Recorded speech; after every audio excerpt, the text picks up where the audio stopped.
Sénégal a ngi lay delloo njukkal di kàddu gu ñu yaxal ma dawal ko mbindu moomu nag dañu ko daame ci tënub Faidherbe bu ba ca Ndar géej ndaw gàcce saaga wu rëy la ci junni junni saa Sénégal ya nga xam ne kàccoor bii boom na leen maasuk tey ak géeri ñëwi ëllëg nag war na ñoo xam dëggi-dëggi mboor mu ñaaw te yées mu kàccoor bu bon bii di Faidherbe ak ñeneen ñi meloon ni moom ñaaw te fi ñu defoon ci turu xayte maanaam ni yeeyaay dañ ñu indil seen xayte te muy civilisation ngir seen xeet wi nee ñu moo féete kaw weneen xeet wudul moom fàttali ko màggal wala rëyal turi defkati njombe yooyu nag ci sunu mboor saagale wu rëy woo xam ne noo ngi koy taaxoo ci sunuy xarkanam wala sax yooyu sunuy sët jàngalekat bii di Iba Der Thiam di ab Samboor nettali nanu ne ci diirub juróom-ñetti weer dongo Samba Boy bii di Faidherbe rey na 20 junniy doomi saa Sénégal te loolu mi ngi ko bind moom Faidherbe ci ay daytali juréefam ci ay wayndareem mooy jamono ji nga xam ne ca la songe woon dëkk bii di Madina te mu rey fa 2 junniy fuutanke ak loolu lépp li muy am nag nee moom Faidherbe gis na njàmbaar ak fit wi fuutanke yi àndal nga xam ne delluñu ginnaaw benn yoon donte néew nañu kàttan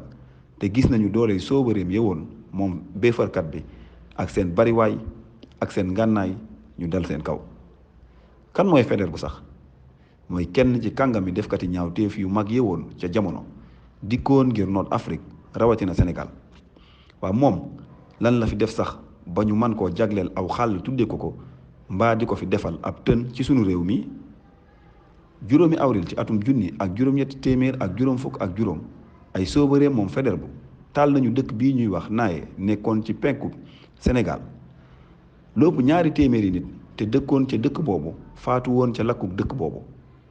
fukk ak juróom ñett ak fukk ak juróom ñeenti décembre ci atum junni ak juróom-ñetti téeméer ak juróom fukk ak juróom benn ba tey dëkk yii di Ngiig Udan ak Barale taal na leen ba ñu tàkk jëppét moom Faidherbe ci mars atum junni ak juróom-ñetti téeméer ak juróom benn fukk ba tey moom Faidherbe bu yónni woon na ay ndawam fee ca goxu bëj Saalum ca Casamance te ka nekkoon ca bopp ba di commandant Lapalaat ngir xoqatal yenn dëkk yi nga xam ne dégguñu woon ndigalam dëkk yi ñuy wax Ilor ak Kourba ñoom it dalee na taal ba ñu jeex tàkk juróomi avril atum junni ak juróom-ñetti téeméer ak juróom benn fukk ak benn junni soobare la Faidherbe bu yónni woon ngir ñu tasaari dëkk yi nekk ca peggi Ngéwul ak Mbawar bu nu fi nekkoon kon di lim ay ñaawteefam moom kàccoor bu mag bi ci mën a yàqam ak xor ñoñal gi mu doon def sunu ñoom maam du nu fi jóg ndax bari lii lépp nag mu ngi ko def ngir rekk saxaloon yéeneem jëwoon di béefar xeetu Afrique waaye nag doon ko defee ci defiin wa gën a ñaaw te nitee di kon nees mën a nangoo booba ak léegi daanaka lu ëpp ab xarnu sunuy mbedd di yore turu kàccoor boobu di Faidherbe moom mi nga xam ne mooy ki jiite woon di ko fesoon ci béefarkat yi loolu nag moo waral kuréelu bañkati ndawi Afrique yii di FARAP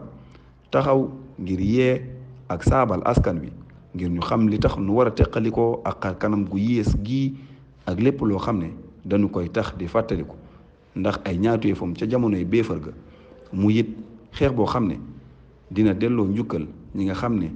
ñàkk nañu seeni bakkan ñàkk seeni bokk tuur seeni deret ngir xeex seenu yaataay ba sunu jonni yàlla yi tey jii nu war a soppi mbedd yooyu ak bépp barab bés ko tuddee jox leen ko ñoom ñooñu ndax ñoo joxe woon seen deret ngir nu moom sunu bopp tey ndax kat ñoo ko gën a yayoo